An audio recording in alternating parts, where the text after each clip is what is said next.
آپ کو کسی نے کہا تمہاری ماں بدکار تھی تو آپ کو کیسا لگے گا؟ وہ کرسی چھوڑ کر کھڑے ہو گئے، کہا میں تو آپ سے اچھی بات کر رہا ہوں، آپ میری ماں پہ چلے گئے۔ میں نے کہا ایگزامپل دیا، میں نے مثال دیا، گالی نہیں دیا۔ کہا میری ماں پر آپ مثال کیوں دے رہے؟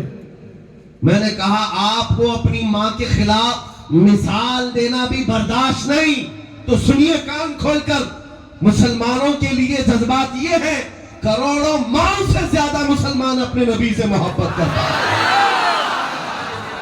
ماؤں کی محبت اپنی جگہ پر، لیکن ہمارے لیے ایمان ہے۔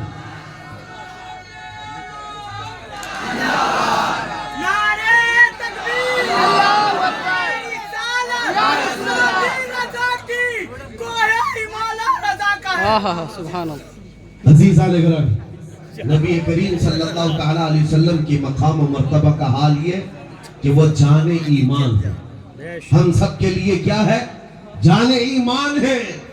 اور اعلیٰ حضرت نے سچ کہا تھا، وہ جو نہ تھے تو کچھ نہ تھا، اور وہ جو نہ ہو تو کچھ نہ ہو۔ جان ہے وہ جہان کی، جان اور ہے جان تو ہے تو جہان ہے۔ اگر جان ہی نہ باقی رہ جائے تو پھر اس جہان کو لے کے مطلب کیا؟ کیا بات ہے؟ اس کائنات کا کرنا کیا ہے؟ پوری کائنات کی جان میرے مصطفیٰ کریم کی ذات ہے۔ بے شک اور صحابہ کرام کی وہ مثالیں میں آپ کے سامنے رکھتا ہوں۔ عزیزان گرامی اوقات، احد کے میدان میں شیطان نے ایک افواہ پھیلائی تھی کہ محمد الرسول اللہ صلی اللہ علیہ وسلم کا انتقال ہو گیا، حضور پاک کو شہید کر دیا گیا۔ یہ افواہ پھیلی، صحابہ کی محبت ایسی تھی کہ ان کے ہاتھوں سے تلواریں چھوٹ گئی، سب چھوٹ گئی، وہ جہاں تھے وہیں کھڑے رہ گئے۔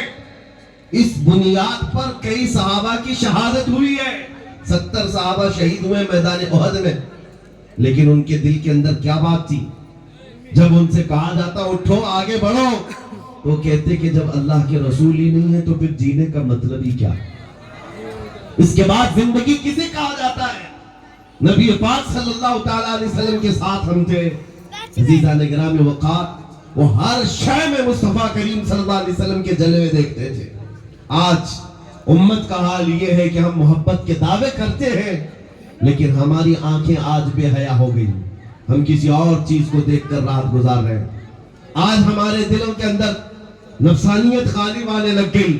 حضور کی محبت سب کے سینے میں موجود ہے، لیکن اسے میدان میں لے کر اتار کر دکھانا نہیں چاہتے۔ تمہیں داڑھیوں سے نفرت کیوں ہوتی ہے؟